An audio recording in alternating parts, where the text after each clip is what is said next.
भक्तिमती मीरा माता कहती हैं, मायरी में गोविंद लीनो, माई में गोविंद लीनो।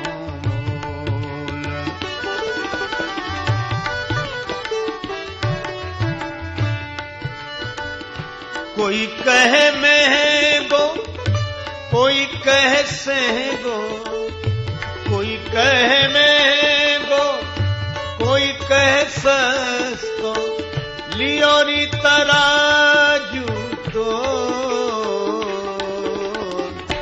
गोविंद लीनो, हे माई में गोविंद लीनो।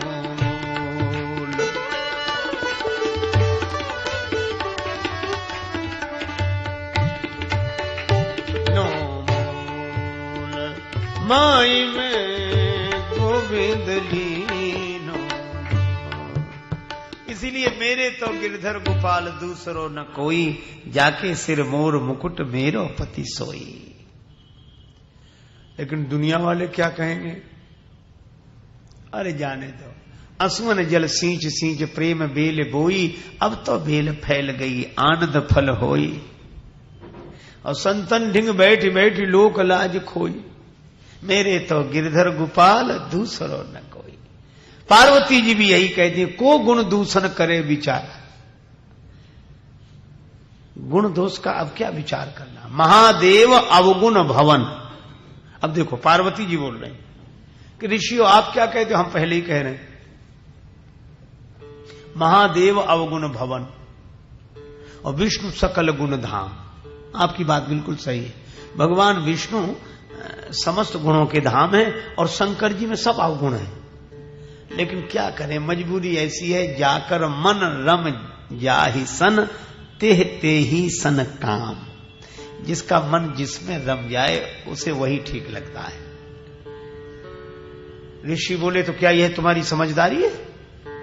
पार्वती जी बोली मैं कब कह रही हूं कि मैं समझदार हूं। देखो मुनि अविवेक हमारा, हमारी नासमझी तो देखो।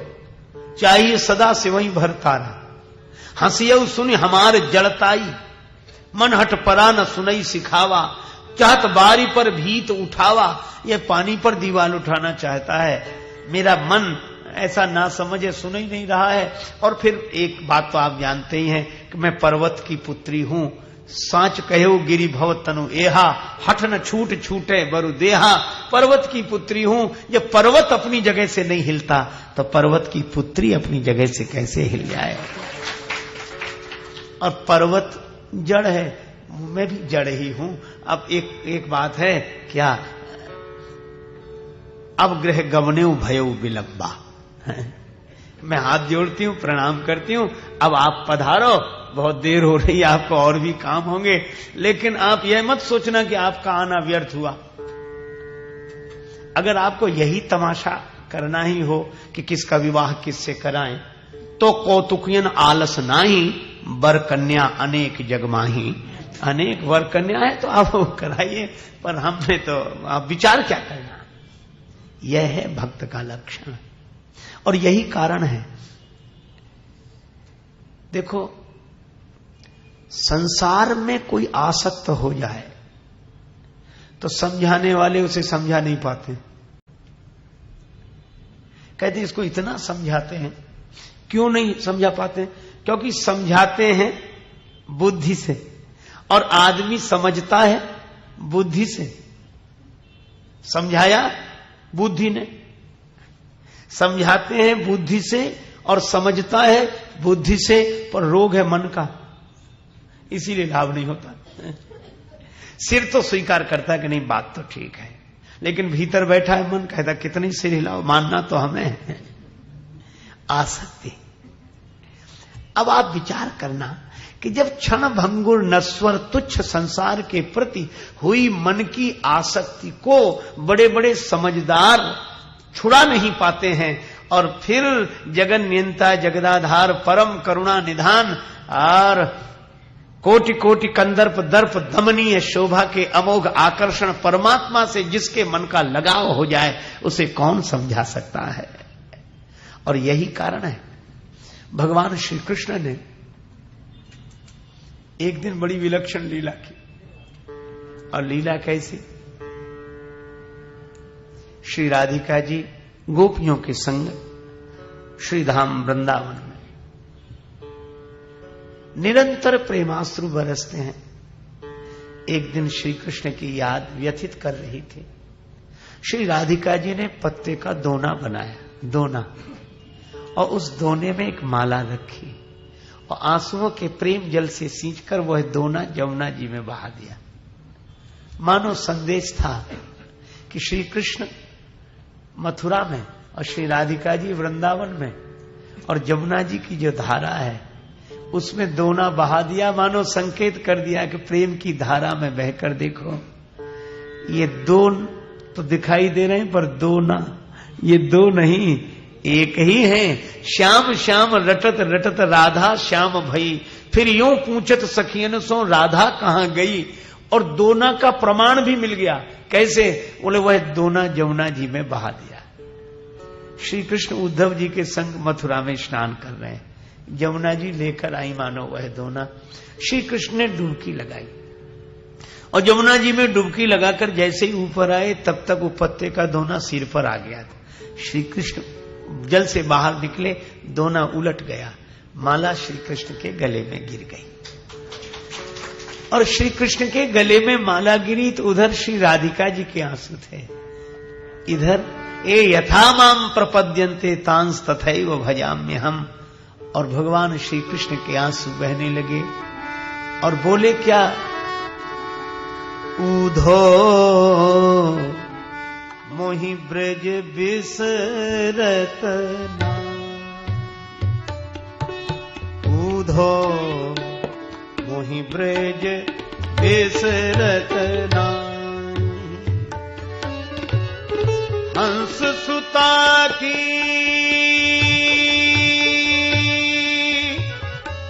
सुंदर कगरी अरु कुंजल की छाही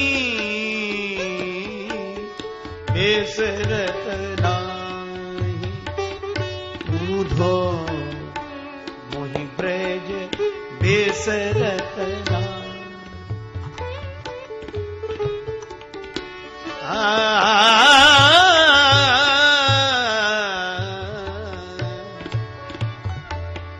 ब्रज बेसरत नाम, मुझे वृंदावन नहीं भूलता।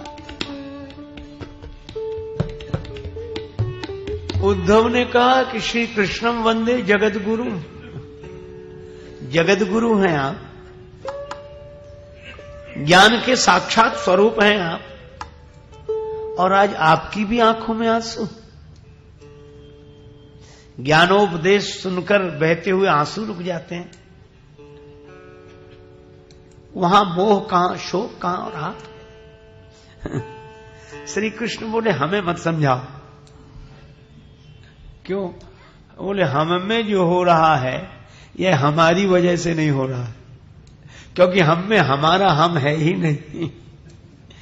यह तो जिनकी वजह से हो रहा उन्हें समझाओ। हमारे वृंदावन में जो श्री बिहारी जी अभी गली में है मंदिर, एक संत सुना रहे थे कि पहले श्री बिहारी जी श्री हरिदास जी के उस स्थान पर थे निधिवन में। यहां कैसे आ गए? तो बोले एक भक्त थे संत, सो भगवान को रोज संगीत सुनाने जाते, गीत सुनाते, बिहारी जी को रोज सुनाते। एक दिन वो संगीत और भाव, भक्ति भाव से गीत सुनाते सुनाते चल दिए, गाना बंद नहीं किया, चल दिए, गाते गाते चल दिए। बिहारी जी उनके पीछे चल दिए, अब आगे आगे वो, पीछे पीछे वो। अब देखा करे ये कहां जा रहे हैं, इन्हें रोको रोको। अरे बिहारी जी आप कहां जा रहे? भगवान बोले उन्हें रोको। वो रुके तो हम रुके। और कहते हैं वो संत तब तक वो मधुर गीत गाते गाते उस गली में आ गए थे। जब उन्हें रोका गया, बिहारी जी बोले अब यहीं रहेंगे, आज से वहीं आज तक वही है। तो भगवान कहते हैं कि हमें मत समझाओ, समझाना है तो उन्हें समझाओ। श्री कृष्ण भी बोले कि ये प्रेमाश्रु मेरी आंखों से बहे हैं, पर आंसू तो यह श्री राधिका जी के हैं, यह आंसू तो गोपियों के हैं, क्योंकि मुझ में और उनमें भेद नहीं है। उद्धव बोले तो कठिनाई क्या है? बोले उन्हें समझाना मुश्किल है। उद्धव बोले मैं जाऊंगा। भगवान बोले मैं भी चाहता हूं, जरूर जाओ। और इसीलिए ज्ञानी उद्धव को नहीं, ज्ञानाभिमानी उद्धव को भेजा गया। देखो, ज्ञान के द्वारा भव की आसक्ति मिटा जा सकती है।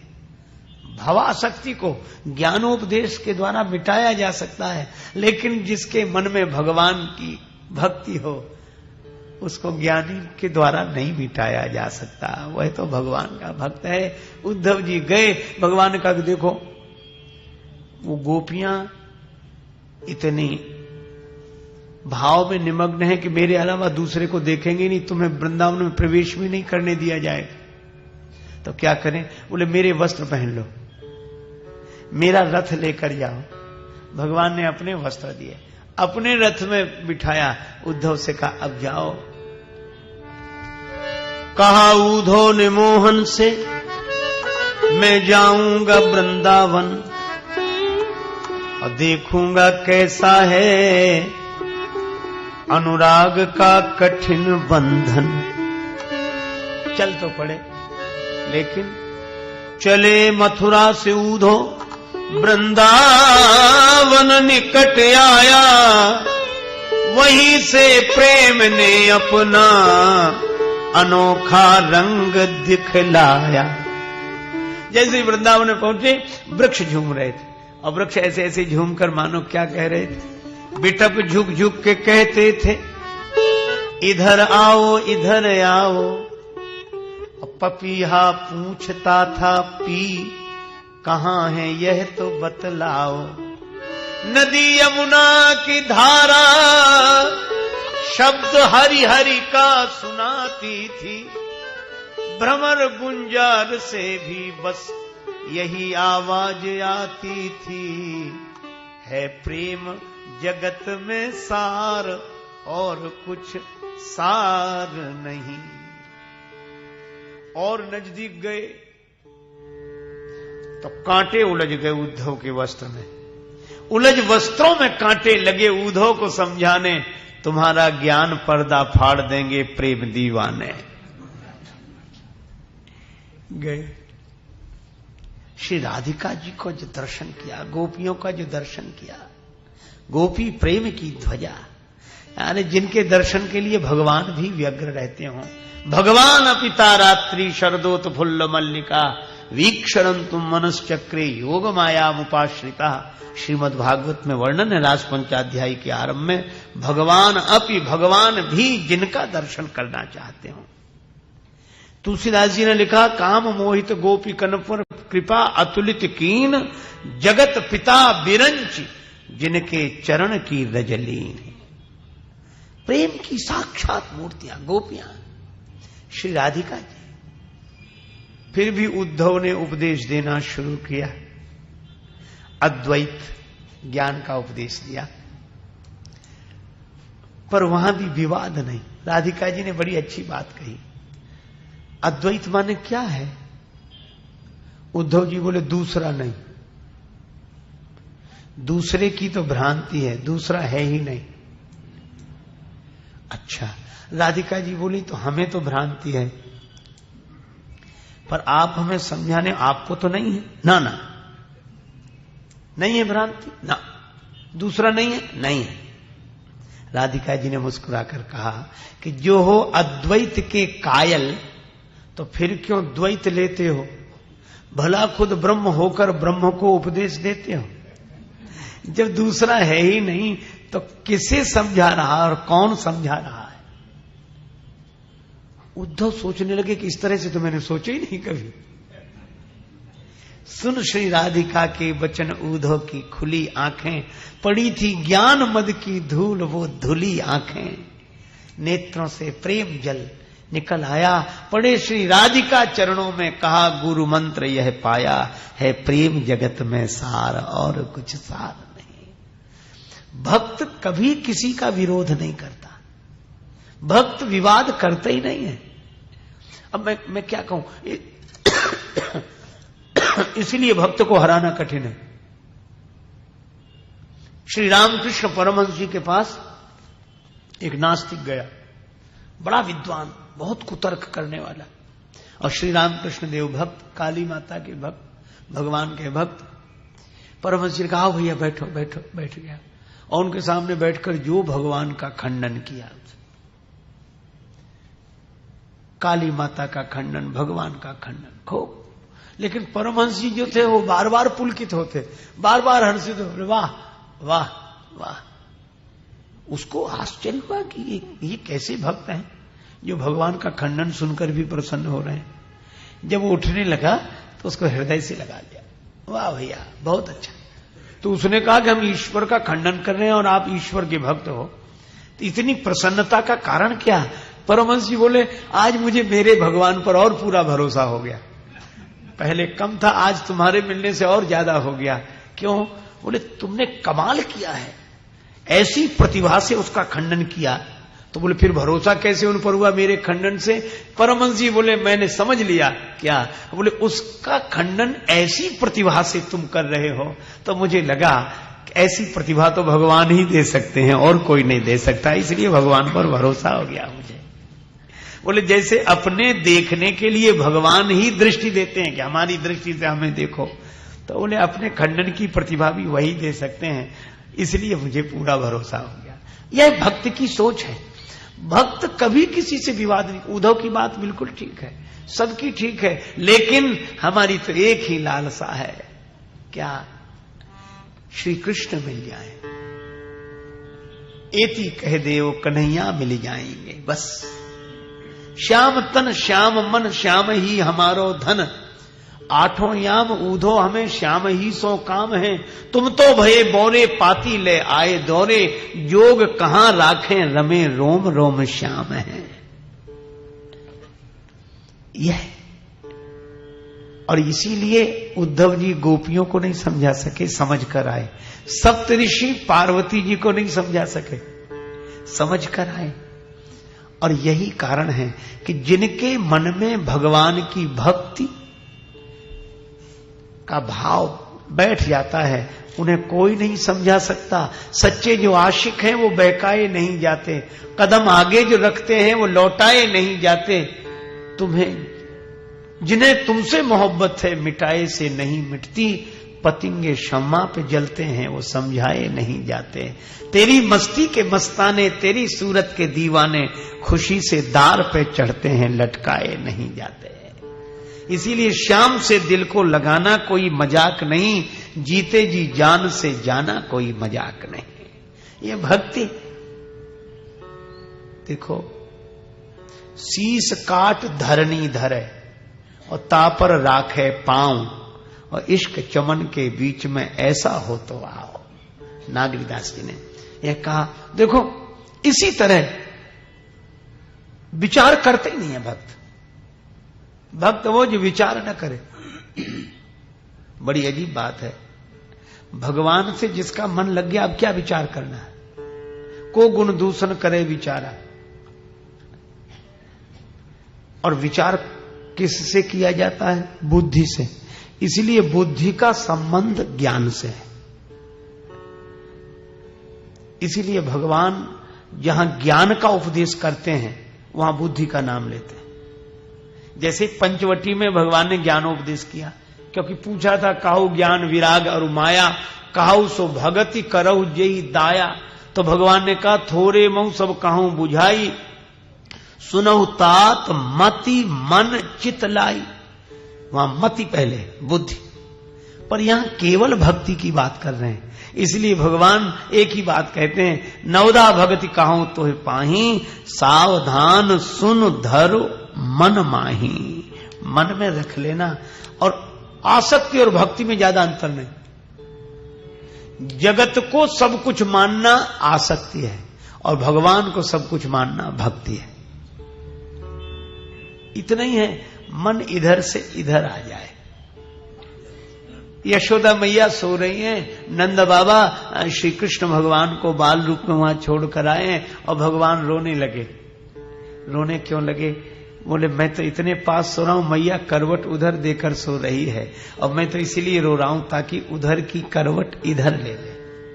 भगवान को भी रोना इसी बात पर आता है कि मैं इतना पास में हूं तो भी तुम्हारा मन करवट देकर आसक्ति से जुड़ा है। अरे करवट बदलकर भक्ति से जुड़ जाओ, यही मैं चाहता हूं भगवान की।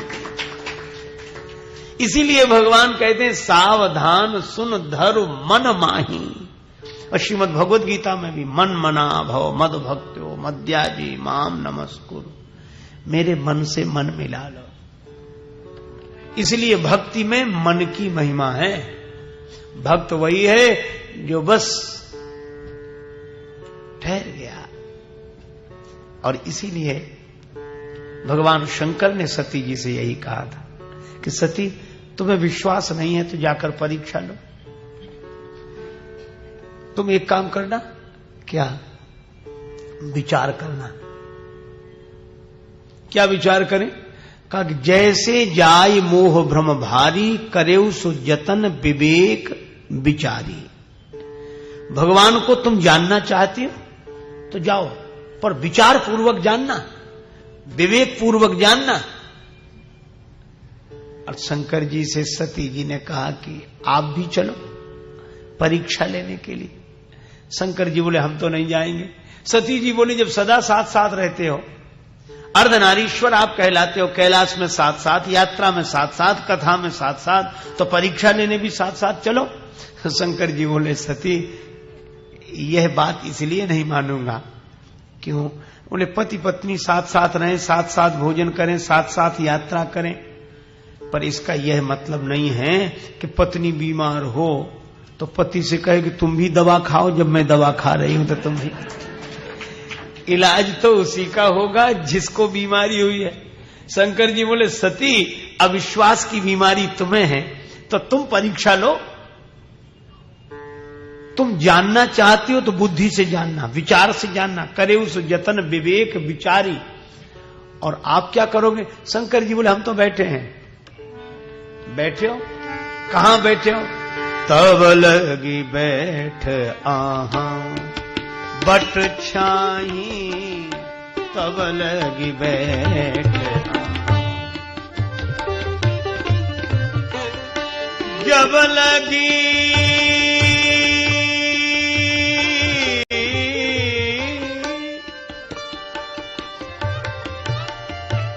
जब लगी तुम आई हऊ मोहि पाई,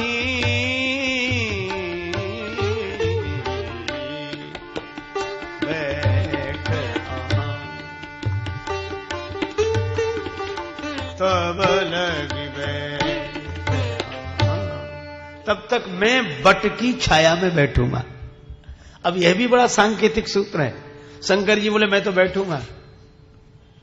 कहां बैठोगे? का वट वृक्ष की छाया में। और वट वृक्ष क्या है? आध्यात्मिक अर्थ में वट विश्वास अचल निज धर्मा। यह विश्वास ही वट वृक्ष है। तो जिन्हें विश्वास की छाया मिल जाती है वे आराम से बैठते हैं, और जिनको मन को विश्राम मिल गया वट वृक्ष के नीचे, विश्वास की छाया में मन को विश्राम मिल जाए, यही भक्त का उद्देश्य है। और जिनको विश्वास के कारण विश्राम नहीं मिलता उनके लिए विचार का मार्ग है कि या तो भगवान को मान लो, और नहीं मान पा रहे हो तो उनके स्वरूप को जान लो। उनके स्वरूप को जान लो, अपने स्वरूप को जान लो। जानना होगा बुद्धि के द्वारा, क्योंकि मति न लखे ते ही मति लखे। जो बुद्धि से परे है वह बुद्धि से ही देखा जाता है। यह अद्भुत बात है। वह ब्रह्म को जानने की विधि क्या है? बोले जाना किसके द्वारा जाएगा? बोले बुद्धि के द्वारा, पर है बुद्धि से परे। बुद्धि से परे है पर दिखाई बुद्धि के द्वारा ही देता है। यह बात समझ में नहीं आई। जो बुद्धि से परे है वो बुद्धि के द्वारा कैसे दिखाई देगा? हमने कहा सीधी सी बात है, कैसे? हमने कहा हम लोग अपना चेहरा देखना चाहें तो दर्पण के बिना कैसे दिखेगा? अच्छा, दर्पण के बिना चेहरा दिखाई दे ही नहीं सकता, कोई उपाय नहीं, दिखेगा दर्पण में ही। लेकिन फिर प्रश्न यह उठता है, क्या चेहरा दर्पण में है? दर्पण में नहीं है, पर दिखेगा दर्पण में ही। इसी तरह वह ब्रह्म बुद्धि से परे है, पर दिखेगा रितंभरा प्रज्ञा, पवित्र बुद्धि में ही। इसलिए बुद्धि के द्वारा उसे जान लो जो बुद्धि से परे है। अच्छा, देखा जाता है दर्पण में, अनुभव किया जाता है अपने आप में। देखा जाता है दर्पण में और अनुभव किया जाता है अपने आप में। इसी तरह बुद्धि के दर्पण में ब्रह्म का स्वरूप देखकर अपने आप में अनुभव कर लेना, यही जीवन का लक्ष्य है। और कहीं दर्पण में दिखे हुए चेहरे को ही सत्य मान लिया तो वह चेहरा होते हुए भी चेहरा वहां है नहीं। इसीलिए कबीरदास जी व्यंग करते, पंडित बाद बदलते झूठा। उपनिषद कहते हैं कि जो कहता हमने जान लिया उसने कुछ नहीं जाना। पश्यामतम ऐसे आए, जो कहता मैंने देखा। इसका अर्थ है कि जहां तुमने देखा वहां है नहीं, और जहां है वहां दिखा नहीं। वहां तो यद्यपि ब्रह्म अखंड अनंता, अनुभव गम्य भजहि जहि संता। सीधी सी बात है। अच्छा, जाना क्या जाता है? जाना जाता है भगवान का स्वरूप, और माना क्या जाता है? भगवान का रूप। इसलिए ज्ञानी स्वरूप तक पहुंचते हैं और भक्त रूप को पाकर धन्य हो जाता है। इतनी सी बात है। इसीलिए या तो जान लो या मान लो। मान लिया तो भक्त हैं, जान लिया तो ज्ञानी है, और न जाने न माने तो न ज्ञानी है न भक्त है। एक बार एक आदमी अपने बेटे को ले गया और बोले इसको पढ़ा दो आचार्य जी, मेरा बेटा बड़ा योग्य है, पर आप पढ़ा देंगे तो ठीक रहेगा। आचार्य जी बोले जब योग्य है ही तो पढ़ाने की क्या जरूरत है? बोले नहीं नहीं, फिर भी डिग्री रहे तो अच्छा रहता है। आचार्य जी समझ गए कि जब पिता के अभिमान का यह हाल है तो बेटा कैसा होगा, रखो। एक महीने बाद आए कि मेरे बेटे में तो सारे गुण होंगे, मुझे लगता 100 में एक आध कम हो तो हो, 100 में 100 के गुण होंगे। आचार्य जी बोले नहीं, एक कम नहीं, 100 में 2 कम है, बस 98 तो हैं। तो बोले वो मैं पहले ही कह रहा था कि उसमें 98 गुण आप बता, लेकिन 2 कौन से नहीं है? आचार्य जी बोले बस केवल 2 नहीं है। क्या? बोले इसमें इसकी खुद की अकल है नहीं, एक और हमारी मानता नहीं, बस ये 2 ही हैं, बाकी तो सब ठीक है। तो अपनी बुद्धि के द्वारा जाना ना जा सके और जिन्होंने जाना है उनकी बात मानी ना जा सके, इसको बोलते हैं उभय भ्रष्ट, दोनों तरफ से। तो मैं यहां चर्चा आपसे कर रहा था कि ज्ञान के मार्ग पर विचार मुख्य है और भक्ति के मार्ग पर विश्वास मुख्य है। विचार बुद्धि से किया जाता है और विश्वास मन से किया जाता है। इसीलिए भगवान भक्ति का चूंकि वर्णन कर रहे हैं, इसीलिए कह रहे हैं सावधान सुन धरो मन माहि, सावधान सुन धरो मन माहि।